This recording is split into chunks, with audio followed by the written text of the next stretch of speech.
तो दोस्तों स्वागत है आप सभी का फिर से आपके अपने YouTube चैनल एडुकेटर जी पे।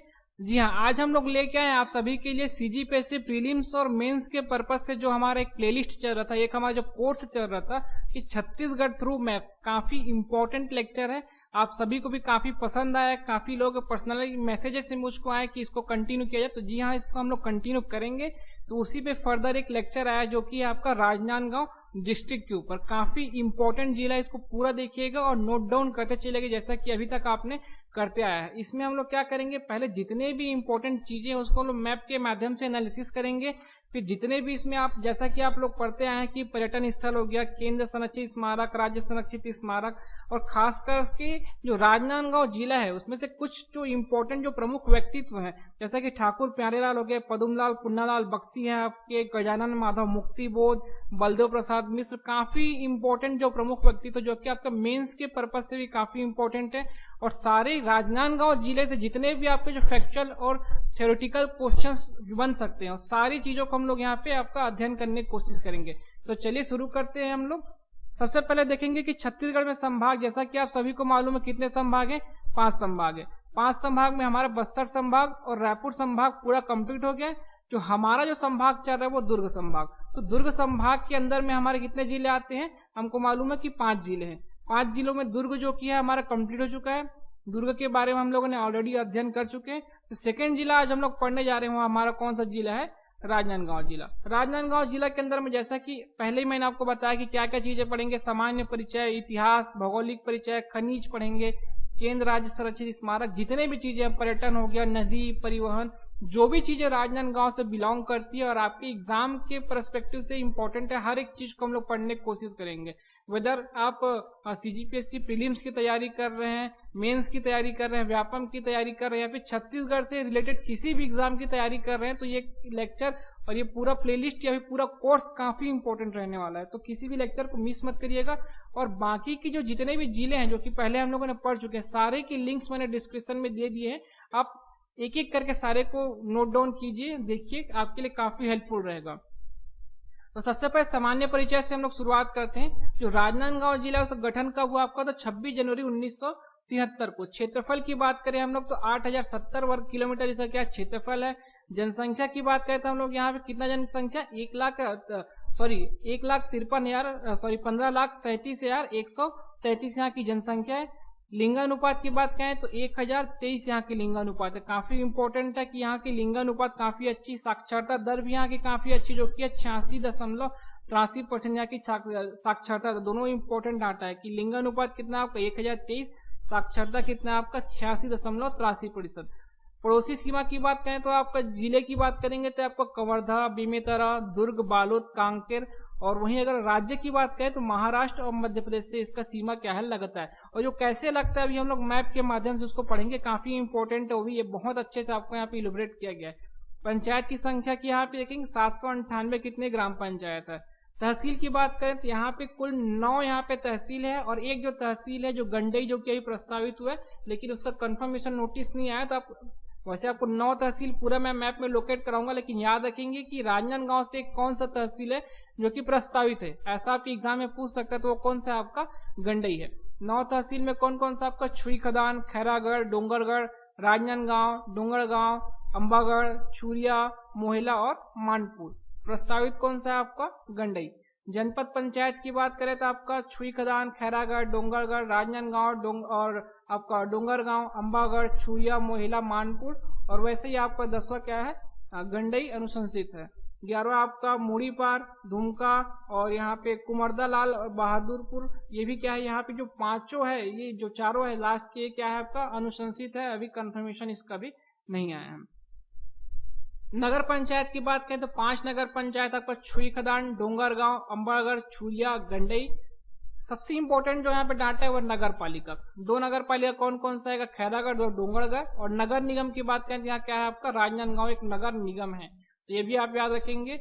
इसके अलावा विधानसभा की बात करें तो यहाँ पे देखेंगे 6 विधानसभा सीट है राजनांदगांव से। जैसा कि आप सभी को पता है कि रमन सिंह आपको जो भाजपा के जो 15 साल यहाँ पे मुख्यमंत्री रहे वो है। डोंगरगढ़ से आपका कौन नेता जो विधानसभा सदस्य है आपका भुवनेश्वर शोभाराम बघेल। खैरागढ़ से आपका देवव्रत सिंह, डोंगरगांव से आपका दलेश्वर साहू, कुज्जी से आपका छन्नी चंदू साहू, मोहेला मानपुर से आपका इंद्र शाह मंडावी।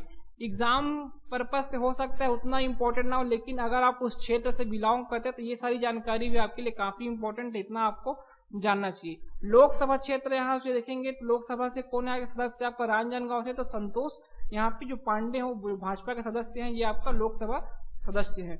इसके अलावा देखेंगे मैप का अगर बात करें तो आपके छत्तीसगढ़ का मैप है, और ये जो छत्तीसगढ़ के मैप से यहाँ पे हम लोगों ने यहाँ पे उठा कर किसको, राजनांदगांव के मैप को। जैसे यहाँ पे देख छत्तीसगढ़ में आपका राजनांदगांव यहाँ पे लोकेट होता है। अब यहाँ पे देखेंगे कि कौन कौन से, जैसा कि हमारा क्रम रहा है अभी तक पढ़ने का, कि जो राजनांदगांव जिला है, पहले देखेंगे कि कौन कौन से जिलाओं से घिरा हुआ है। तो आप इसमें देख सकते हैं ऊपर आपका कबीरधाम या फिर कवर्धा बोल सकते हैं, फिर इधर आपका बेमेतरा हो गया, इधर दुर्ग हो गया, इधर आपका क्या हो गया, बालोद पड़ जाएगा, नीचे तरफ आपका कांकेर आ जाएगा। तो यही सब हमने पढ़ा, 1 2 3 4 5, ये 5 जिलाओं से घिरा हुआ है। और राज्य की बात करें तो इधर आपका क्या आता है, महाराष्ट्र, इधर कुछ हिस्सा आपका एमपी में, लेकिन मोस्टली महाराष्ट्र में पड़ता है। ठीक है, ये तो हो गया, इसका क्या हो गया, ज्योग्राफिकल फीचर्स हो गए। इसके बाद हम लोग जैसा कि देखते आए कि जो 9 आपका तहसील उसको लोकेट करेंगे। इधर आपका छुई खदान, आपका खैरागढ़, डोंगरगढ़, चूरिया, राजनांदगांव, डोंगरगांव, अंबागढ़ चौकी, मोहेला और यहाँ आपका मानपुर है। इसके बाद जो तीसरा इंपॉर्टेंट चीज जैसा कि हम लोग पढ़ते हैं वो है हमारा नेशनल हाईवे। तो यहाँ से कौन सा नेशनल हाईवे गुजरता है, वो है आपका NH-53। अब NH-53 के एक आध दो फीचर्स हम लोग जान लेते हैं। ये इधर यहाँ पे महाराष्ट्र के किधर से आपका भंडारा से आता है, और इधर आपका यहाँ पे देखेंगे राजनांदगांव को क्रॉस करते हुए आपको किधर चले जाएगा, इधर आपका दुर्ग की ओर चला जाएगा। अच्छा, इससे एक इम्पोर्टेंट चीज ये है कि इसका आप जो लेंथ है, जो लंबाई हो, आप याद रखना चाहें तो रख सकते हैं। इसका जो लंबाई हो आपका कितना है, 322 किलोमीटर। इसके बाद देखेंगे हम लोग जो 3 काफी इंपॉर्टेंट नदी है जो कि आपका राजनांदगांव से बिलोंग करती है, वो जो तीनों नदी को हम लोग क्रम वाइज देखते हैं। सबसे पहला तो आपका नदी के आपको मालूम है कि ये आपका शिवनाथ नदी। जी हाँ, ये जो आपको ये दिख रहा है आपका, ये यहाँ पे मेंशन किया आपको कौन सा नदी है, शिवनाथ नदी। तो शिवनाथ नदी का जो उद्गम हुआ है वो कहाँ से, यही आपका हुआ है कि आपका राजनांदगांव के पानाबरस की पहाड़ी से।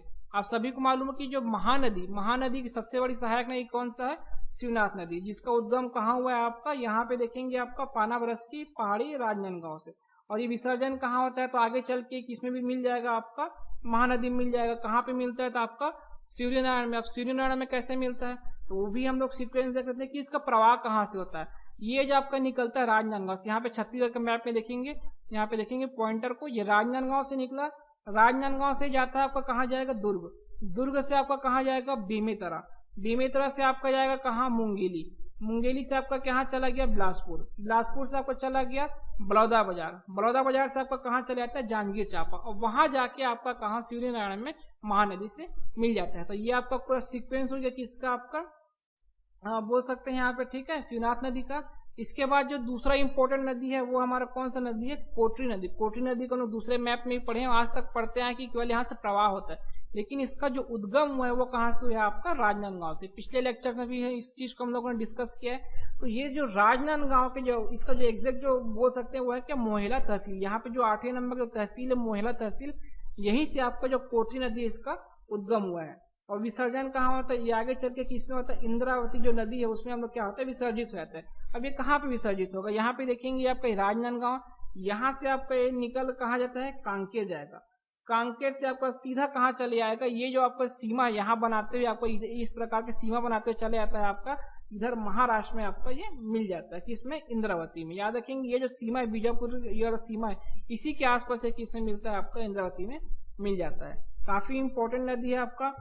अच्छा, कोटरी नदी से याद आया आप एक इंपॉर्टेंट फैक्ट इससे, और इसका जो प्राचीन नाम है वो पूछा गया कई बार। इसका जो प्राचीन नाम होगा आप नोट कर सकते हैं, परलकोट है। एक बार ये भी पूछा गया है कि कोटरी नदी का प्राचीन नाम क्या है आपका, तो परलकोट है।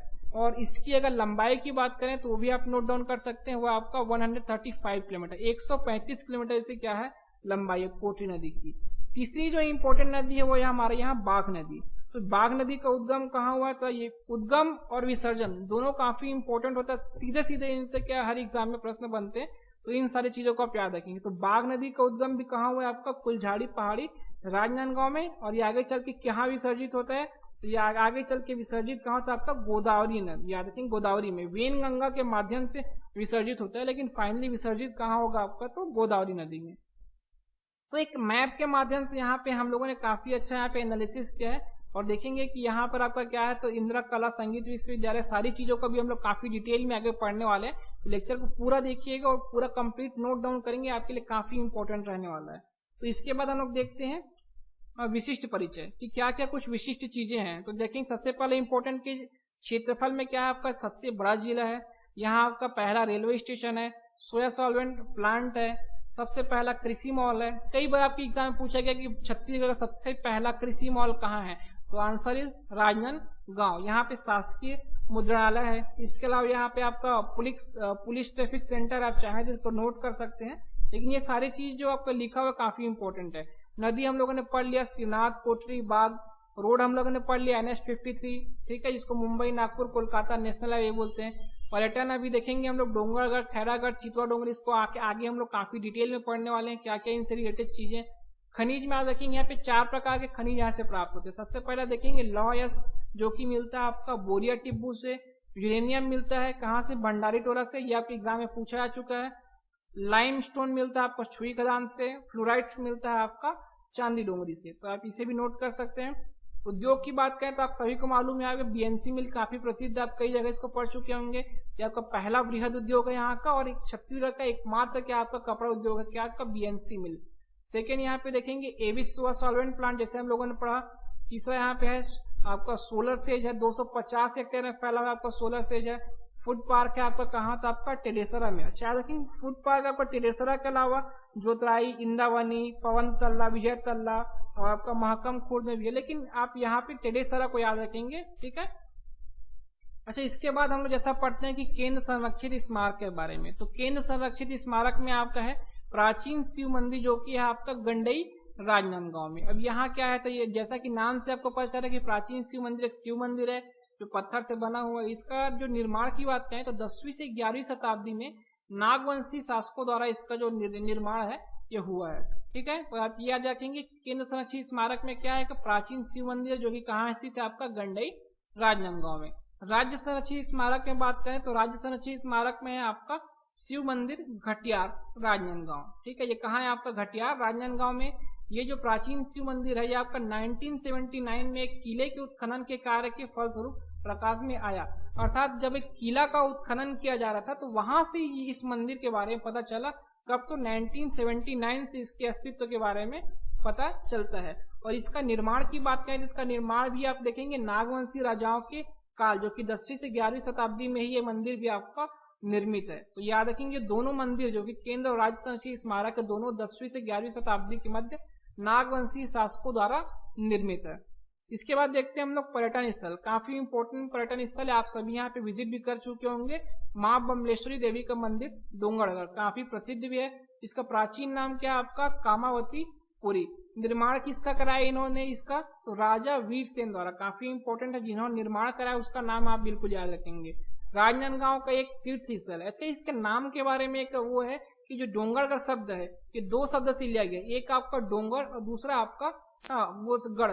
डोंगर का मतलब क्या होता है आपका, जो तालाब है, कि तालाब डोंगर का शब्द से लिया गया है। डोंगर जिसका अर्थ होता है आपका पहाड़ और गढ़ का अर्थ होता है आपका किला। तो याद रखेंगे इसका नाम का विभेदीकरण है, उतना इंपॉर्टेंट नहीं है, लेकिन आपके जानने के लिए यहाँ पे मेंशन किया गया है।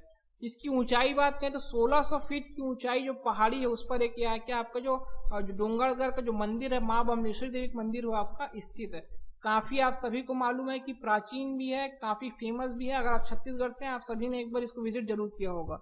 इसके बाद देखेंगे चितवा डोंगरी। चितवा डोंगरी जैसे ही हम लोग नाम आपके दिमाग में आता है तो आपका नवपाषाण काल आपका ध्यान में आ जाना चाहिए कि नवपाषाण काल का एक प्रसिद्ध जो स्थान है, जो हम लोग जहां से हमको नवपाषाण काल के साक्ष्य मिलते हैं छत्तीसगढ़ में, वो आपका चितवा डोंगरी। तो यहाँ पे जो पाषाण काल एवं शैल चित्र पुरातात्विक स्थल है, आपको सभी को मालूम है। ड्रैगन के चित्र तथा कृषि के साक्ष्य मिले हैं। गधे में बैठे चाइनीज मनुष्यों की उंगलियों के चिन्ह प्राप्त हुए। ये सारी चीज क्या है, हमारे साक्ष्य है कि इसके नवपाषाण काल की। और ये चितवा डोंगरी है कहाँ आपका, राजनांदगांव में। तीसरा देखेंगे काफी इंपॉर्टेंट है, इंदिरा कला संगीत विश्वविद्यालय खैरागढ़। अब इससे जुड़ी जो कहानी है और इससे जुड़े फैक्ट है उनको देखते हैं। पहला तो ये आपका इंदिरा कला संगीत विश्वविद्यालय आपका है कहाँ आपका, राजनांदगांव जिले की खैरागढ़ में है। सेकंड, इसका निर्माण कब हुआ, तो ये आपका 1956 में राजा वीरेंद्र बहादुर सिंह और रानी उस समय कौन थी, पद्मावती। और उनके द्वारा इनका क्या हुआ यहाँ पे 1956 में इसका निर्माण कराया गया। अच्छा, किसके स्मृति में? तो इन्होंने इसका निर्माण कराया अपनी बेटी इंदिरा देवी के नाम पर, या फिर उनके वो सकते उनके याद में इसका यहाँ पे निर्माण कराया गया, क्योंकि उनको संगीत, जो उनकी बेटी, उनको संगीत का काफी प्रेम था, काफी उनको संगीत का शौक था। और चूंकि इनकी बेटी जो जिनका युवावस्था में मृत्यु होगी, तो उनकी याद में इस इंदिरा कला एवं संगीत विश्वविद्यालय का स्थापना किया गया। इस विश्वविद्यालय की खास बात यह कि यहाँ पे 40,000 से अधिक किताबों का संग्रह है और चित्रकारी के भारतीय मालिकों की बड़ी संख्या में ऑडियो टेप्स है, यहाँ पे सीडीज है और वीडियो स्लाइड्स है। मतलब कंप्लीट एक पैकेज। अगर आप इंदिरा कला एवं संगीत विश्वविद्यालय विजिट करते हैं तो ये सारी चीजें आपके लिए काफी इंपॉर्टेंट है, एक बार इसको देखनी चाहिए आपके लिए। इसके बाद अगर हम देखें कि प्रमुख व्यक्तित्व की बात करें, तो प्रमुख व्यक्तित्व जैसे मैंने पहले ही बताया था, काफी महत्वपूर्ण व्यक्तित्व, काफी महत्वपूर्ण लोग यहाँ से बिलोंग करते हैं। उनमें से एक है हमारे ठाकुर प्यारेलाल सिंह जी। आप सभी जानते हैं सहकारिता पुरुष के नाम से यहाँ पे जाना जाता है। छत्तीसगढ़ में श्रमिक आंदोलन के सूत्रधार तथा सहकारिता आंदोलन के प्रणेता ठाकुर प्यारेलाल का जन्म कब हुआ था? आपका 21 दिसंबर 1891 को राजनांदगांव जिले के दहान ग्राम में इनका क्या हुआ था? जन्म हुआ था। उसके बाद देखेंगे 1906 में बंगाल के क्रांतिकारियों के संपर्क में आकर क्रांतिकारी साहित्य का इन्होंने क्या किया? प्रचार प्रारंभ किया। 1909 में सरस्वती पुस्तकालय की स्थापना की। कई बार ये क्वेश्चन आपके एग्जाम में पूछा जा चुका, याद रखेंगे। 1909 में सरस्वती पुस्तकालय की स्थापना की इन्होंने किया ठाकुर प्यारेलाल सिंह में। 1920 में जो राजनांदगांव में जो, जैसा कि बीएनसी जो हम लोग यहाँ पे पढ़ेंगे आगे चल के और डिटेल में पढ़ेंगे, बीएनसी जो मिल मजदूर जो हुआ था, उसमें यहाँ पे 1920 में राजनांदगांव की मिल मालिकों के शोषण के विरुद्ध आवाज उठाई से, जिसमें मजदूरों की जीत भी हुई थी। 1937 में रायपुर नगर पालिका के अध्यक्ष भी चुने गए थे आपके ठाकुर प्यारेलाल सिंह। 1945 में छत्तीसगढ़ के बुनकरों को संगठित करने के लिए इनके नेतृत्व में छत्तीसगढ़ बुनकर सहकारी संघ की स्थापना भी हुई थी। इसके बाद देखेंगे कि 1952 में रायपुर विधानसभा के लिए चुने गए तथा विरोधी दल के क्या बने? नेता बने। विनोबा भावे की भूदान एवं सर्वोदय आंदोलन को इन्होंने क्या किया? छत्तीसगढ़ में विस्तारित किया। और 20 अक्टूबर 1954 को जब ये भूटान से लौट रहे थे तो उस समय अस्वस्थ हो जाने का इनका क्या हो गया? निधन हो गया। लेकिन आज भी छत्तीसगढ़ शासन के द्वारा इनकी स्मृति में एक सहकारिता के क्षेत्र में उत्कृष्ट प्रदर्शन के लिए ठाकुर प्यारेलाल सिंह जो सम्मान स्थापित किया गया वो हर साल जो कि दिया जाता है। तो याद रखेंगे जो सहकारिता के क्षेत्र में ठाकुर प्यारेलाल सिंह सम्मान क्या इनके प्रदर्शन के लिए दिया जाता है छत्तीसगढ़ सरकार द्वारा। याद रखेंगे कि सहकारिता के क्षेत्र में किन्हें दिया जाता है या फिर किनके सम्मान में दिया जाता है? तो याद रखेंगे ठाकुर प्यारेलाल सिंह के सम्मान में ये जो सहकारिता के क्षेत्र में जो ये जो सम्मान स्थापित किया गया है वो ठाकुर प्यारेलाल सिंह के नाम से किया गया है। सेकंड आपका पदुमलाल पुन्नालाल बख्शी। इनका जन्म हुआ आपका 27 मई 1892 को राजनांदगांव में। 1920 में याद रखें बख्शी जी ने सरस्वती पत्रिका के संपादक बनकर इलाहाबाद गए। 1920 में सरस्वती पत्रिका के संपादक कौन थे? पदुमलाल पुन्नालाल बख्शी। अगर तत्कालीन संपादक उस समय कौन थे? आपके महावीर प्रसाद द्विवेदी जी। खैरागढ़ से ही क्या होता आपका सरस्वती जब का पत्रिका इसका संपादन का कार्य होता था। हिंदी साहित्य सम्मेलन द्वारा साहित्य वानस्पति की इन्होंने क्या की? इनको उपाधि दिया गया। और ये जो दिग्विजय महाविद्यालय है यहाँ पर ये प्राध्यापक भी रहे। कौन? आपके पदुमलाल पुन्नालाल बख्शी जी। एक काफी इंपॉर्टेंट चीज आपके एग्जाम के पर्सपेक्टिव से त्रिवेणी संगम, जो त्रिवेणी संगम का निर्माण इन्होंने कराया फिर किनके द्वारा स्थापित किया गया? तो वो थे पदुमलाल पुन्नालाल बख्शी, डॉक्टर बलदेव प्रसाद मिश्र और गजानन माधव मुक्तिबोध। इन तीनों के ही सहयोग या फिर इन तीनों के संगम के द्वारा यह त्रिवेणी संगम का क्या किया गया? स्थापना किया गया है। त्रिवेणी संगम का कार्य क्या है कि साहित्य एवं उनकी सामग्री का संरक्षण करना, यह क्या मेन काम आपका त्रिवेणी संगम का। और बख्शी जी की झलमला कालजयी एक कहानी है। अच्छा, ये सब तो चीजें आपका सही है। सम्मान भी आप सभी को मालूम है कि स्कूल विभाग द्वारा राज्य स्तरीय पदुमलाल पुन्नालाल बख्शी स्मृति शिक्षक सम्मान दिया जाता है। तो ये भी काफी इंपॉर्टेंट है, आप याद रखेंगे। इनकी रचनाएं काफी इंपॉर्टेंट है पदुमलाल पुन्नालाल बख्शी की। काव्य में आपका दो काव्य याद रखेंगे, अश्रुदल और सद्दल। उपन्यास में आपका कथा चक्र, भोला और वेदिन। निबंध में आपका अंतिम अध्याय, यात्री, बिखरे पन्ने। कहानी में आपका पंचपात, झलमला, मंजरी। नाटक में आपका प्रायश्चित और त्रिपथगा। लेकिन इन सब में सबसे इंपॉर्टेंट है आपका झलमला। ये आपका कई बार एग्जाम में पूछा गया है, आप देख सकते हैं उठा के एग्जाम से क्वेश्चंस को। इसके बाद जो तीसरे सबसे इंपॉर्टेंट है वो है जो प्रमुख व्यक्तित्व वो है आपका गजानन माधव मुक्तिबोध, जिन्हें छत्तीसगढ़ के नीलकंठ के नाम से भी आपका जाना जाता है। किन्हें? तो गजानन माधव मुक्तिबोध को। इनका जन्म हुआ था आपका 13 नवंबर 1917 को। कहाँ पे? आपका श्योरपुर जिला ग्वालियर में। लेकिन बाद में ये यहाँ रहने लगे, चूंकि काफी हद तक जो इनका जो योगदान है वो आपका कहाँ? राजनांदगांव से रहे, तो ये आप लोग याद रखेंगे। मृत्यु इनका हुआ 11 सितंबर 1964 को। 1935 में कॉलेज में पत्रिका में उनकी पहली कविता हृदय की प्यास छापी गई थी। आगे चल के 1940 में अज्ञेय के संपादन के प्रथम बार तार सप्तक का यहाँ पे प्रकाशन हुआ। मुक्तिबोध इसके पहले कवि थे, याद रखेंगे। तार सप्तक का जो प्रकाशन हुआ तो उसमें पहले कवि कौन थे? आपके गजानन माधव मुक्तिबोध। 1940 में इनका संपादन हुआ था। रचनाएं काफी इंपॉर्टेंट थी इनकी, जैसे कि भारत का इतिहास और संस्कृति, कहानी में सतह से उठता आदमी और काट का सपना, कविता में है आपका अंधेरे में ब्रह्म राक्षस, चांद का मुंह टेढ़ा, ये दोनों काफी इंपॉर्टेंट है कविता। ये भी दिग्विजय महाविद्यालय राजनांदगांव में कुछ वर्ष तक प्राध्यापक के रूप में वहां रहे। एक प्रगतिवादी कवि है। सम्मान की बात करें तो स्कूल विभाग द्वारा इनके सम्मान में भी गजानन माधव मुक्तिबोध सम्मान यहाँ पे दिया जाता है।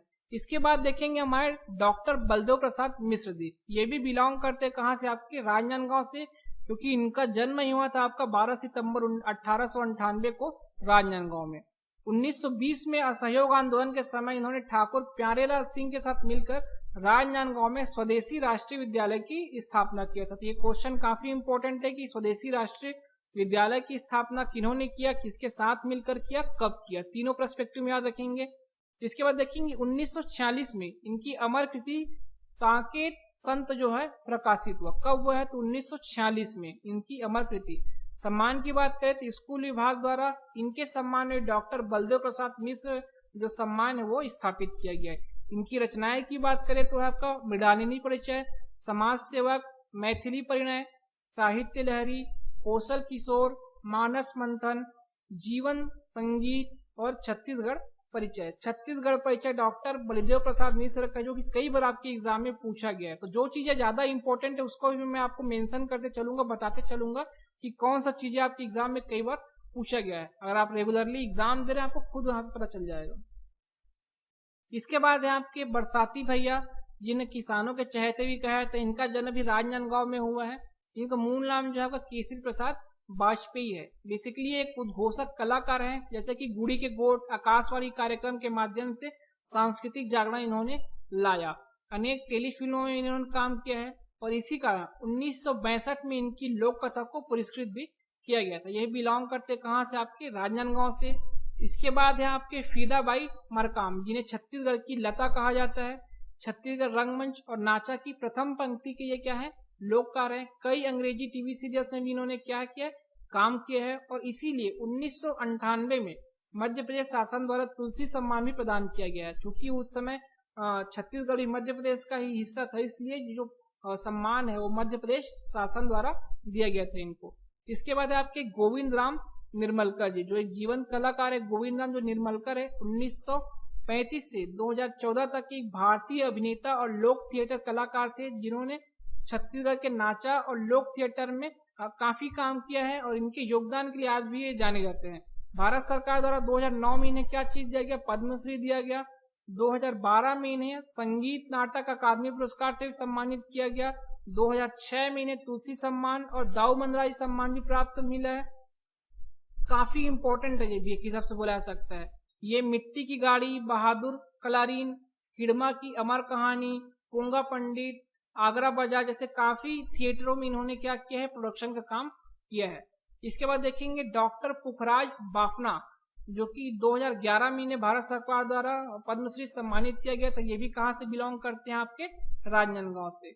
इसके बाद है आपके फुलबासन यादव, जिन्हें स्वावलंबन की सूत्रधार कहा जाता है। इनका जन्म हुआ था 5 दिसंबर 1969 को राजनांदगांव के सुकुल देहान में। 2012 में इन्हें भी क्या चीज मिला था? पद्मश्री से सम्मानित किया गया था। जिले में महिलाओं को संगठित एवं जागरूक बनाने के साथ साथ उन्हें सामाजिक एवं आर्थिक रूप से आगे बढ़ाने के लिए जो श्रीमती फुलबासन यादव है, इन्होंने अग्रणी भूमिका निभाई थी। और इसी अग्रणी भूमिका और इनके कर्तव्य और इनके योगदान को देखते हुए सन 2004-5 में मिनी माता सम्मान से इन्हें क्या किया गया था, नवाजा गया था, क्योंकि इन्होंने महिलाओं के सशक्तिकरण और उनके उत्थान के लिए काफी प्रयास किया अपने जीवन काल में। इसके बाद है आपके देखेंगे किरण अग्रवाल, ये चेस क्वीन कहा जाता है, ये एक अंतरराष्ट्रीय शतरंज खिलाड़ी, ये भी कहाँ से बिलोंग करती है, आपके राजनांदगांव से। इसके बाद है आपके सबा अंजुम करीम, इन्हें आप सभी जानते होंगे, काफी इंपॉर्टेंट भारतीय महिला हॉकी टीम की सदस्य रही है और इन्हें काफी सारे यहाँ पे जो पुरस्कार सम्मानित किया गया इनके योगदान के कारण। तो उनमें से जितने पुरस्कार उनको देखते हैं, क्योंकि पुरस्कार से काफी प्रश्न बनते हैं आपके। इनका जन्म देखेंगे 12 जून 1985 को हुआ था। 2002 में राष्ट्रमंडल खेलों में हॉकी प्रतियोगी में सभी प्रतिभागियों में सबसे कम उम्र, याद रखेंगे, सबसे कम उम्र के खिलाड़ी थे 2002 में राष्ट्रमंडल खेलों में। पहली बार 2000 में सन 2000 में अंडर 18 AHF कप भारत के लिए खेला था इन्होंने। छत्तीसगढ़ सरकार द्वारा इन्हें देखेंगे गुंडाधर खेल सम्मान भी मिला है। आगे चल के छत्तीसगढ़ सरकार द्वारा इन्हें DSP के पद पर पोस्टिंग करके भी सम्मानित किया गया था। 2013 में दुर्ग के लिए भारत के द्वारा जो बोलते हैं राष्ट्रीय सम्मान जो होता है अर्जुन पुरस्कार से सम्मानित किया गया था। काफी बड़ा सम्मान है अर्जुन पुरस्कार। तो 2013 में इन्हें अर्जुन पुरस्कार जो है भारत के राष्ट्रपति द्वारा जो दिया जाता है इसके भी सम्मानित किया गया था। 2015 में भारत सरकार द्वारा इन्हें पद्मश्री से सम्मानित किया गया था। इसके बाद देखेंगे आपका क्या, आर बेस्टियन 1960 में जो रोम ओलंपिक्स हुआ था वहां के ये अंतर्राष्ट्रीय हॉकी खिलाड़ी रहे हैं, जो कि बिलोंग करते हैं आपका कहाँ से, राजनांदगांव से। इसके बाद है आपका रेणुका यादव, जिन्हें आप सभी जानते होंगे, ओलंपिक गर्ल कहा जाता है। ये भारतीय महिला हॉकी खिलाड़ी है जिन्होंने रियो ओलंपिक 2016 में आने वाली सबसे युवा खिलाड़ी रही हैं। तो ये आप याद रख सकते हैं, ये भी कहाँ से बिलोंग करते हैं, आपके राजनांदगांव से। तो ये सारे जो हमारे काफी इंपॉर्टेंट जो प्रमुख व्यक्तित्व थे जो कि कहाँ से बिलोंग करते थे, राजनांदगांव से, और इनके जितने भी योगदान रहे हैं या फिर इतिहास में इनके जितने भी कार्य रहे हैं और जिनसे भी इनको नवाजा गया है, जो भी पुरस्कार मिले हैं, तो सारी चीजों को हम लोगों ने यहाँ पे पढ़ लिया है। इसके बाद देखेंगे हम लोग राजनांदगांव के प्रमुख आंदोलन। आपको मालूम है 3 आंदोलन है। सबसे पहला देखेंगे 1920 में हुआ था, जो कि BNC मिल मजदूर आंदोलन। कारण क्या था, कारण पूछता है इसका, कारण और परिणाम तीनों चीज याद रखेंगे। इसीलिए मैंने इसको एक बॉक्स में यहाँ पे बनाया हुआ है आपके लिए कि तीनों जो आपका जो आंदोलन है उसके क्या कारण थे और क्या आपका परिणाम या फिर कुछ विशेष तथ्य इसमें से निकल के आते हैं। सारे काफी इंपॉर्टेंट आपके प्रश्न यहाँ से निकलेंगे। तो पहला तो देखेंगे इसका कारण याद रखेंगे, 1920 में जो आपका आंदोलन हुआ उसका कारण क्या था कि मजदूरों से अधिक कार्य लिया जाना, और परिणाम क्या निकला कि जो VV गिरी है, भारत के राष्ट्रपति थे, उन्होंने मजदूरों के हित में क्या कराया, फाइनली समझौता कराया। ये जो आंदोलन था कुल कितने दिन तक चला, 36 दिन तक ये आंदोलन चलता है। सेकेंड आपका कब हुआ, 1924 में। इसका कार्य क्या था कि श्रमिकों पर दमनकारी नीति, जैसा कि मैं बार बार पूछ रहा हूँ, कारण को आप याद रखेंगे, अलग से पूछता है ये। हुआ क्या, राजनांदगांव से ठाकुर प्यारेलाल का क्या हुआ, निष्कासन हो गया, और श्रमिकों की मांग हेतु जैक्सन आयोग क्या किया गया, गठित किया गया। तो 2 चीजें आप याद रखेंगे, जो सेकेंड जो आपका जो आंदोलन है मजदूर आंदोलन, ठीक है। तीसरा का हुआ 1937 में। इसका कारण क्या था कि मजदूरों के वेतन में कटौती, लेकिन इसका जो परिणाम हुआ वो क्या हुआ कि ठाकुर प्यारेलाल का क्या हुआ, निष्कासन जो किया गया था वो हमारा अभी क्या हो गया, वापिस हो गया। तो तीनों का सन याद रखेंगे, 1920, 1924 और 1937 में हुआ। तीनों का कारण और तीनों का जो परिणाम है वो काफी इंपॉर्टेंट है आपके एग्जाम के पर्सपेक्टिव से। इसके बाद देखेंगे जो जंगल सत्याग्रह हुआ है, पहला आपका छुई खदान जंगल सत्याग्रह का आपको 1938 में, जिसके नेता कौन थे आपके, समारू बरई। और सेकेंड है आपका बदरा टोला जंगल सत्याग्रह, जो कि 1938 में, सॉरी 1939 में, जिसके नेता कौन थे आपके, रामधीर सिंह गोंड। काफी इंपॉर्टेंट है ये दोनों से भी फैक्चुअल जो प्रश्न है और इनके नेता है ये भी आपका कई बार एग्जाम में पूछा गया है। अब बात करते हैं राजनांदगांव के कुछ प्रमुख रियासतों के बारे में। ये सबसे पहला रियासत है आपका राजनांदगांव रियासत। तो जो राजनांदगांव रियासत है ये छत्तीसगढ़ के सभी रियासतों में सबसे अधिक टकोली, जो उस समय टैक्स होता था उसको टकोली बोलते थे, ये आपका सबसे अधिक टैक्स पेयर था, ठीक है। सेकंड देखेंगे इस रियासत है इसका भारत संघ में जो विलय हुआ उस समय दिग्विजय दास इसे क्या थे, अंतिम शासक थे। 1 जनवरी 1948 को इस रियासत का भारत संघ में विलय हो गया और 1833 में इस रियासत की स्थापना हुई थी। आपको सभी को मालूम होगा इस रियासत के राजा कौन थे आपके, महंत घासीदास के सहयोग से जो इस रियासत के जो राजा थे आपके महंत घासीदास, इनके सहयोग से ही महंत घासीदास संग्रहालय रायपुर में जो कि जिसका निर्माण हुआ, स्थापित हुआ, काफी इंपॉर्टेंट चीजें वहां पे संग्रहित की गई है। इसके बाद जो दूसरा रियासत है, बड़ा रियासत, वो आपका है खैरागढ़ रियासत। तो खैरागढ़ रियासत के लोग कौन से? आपके नागवंशी राजपूत है बेसिकली।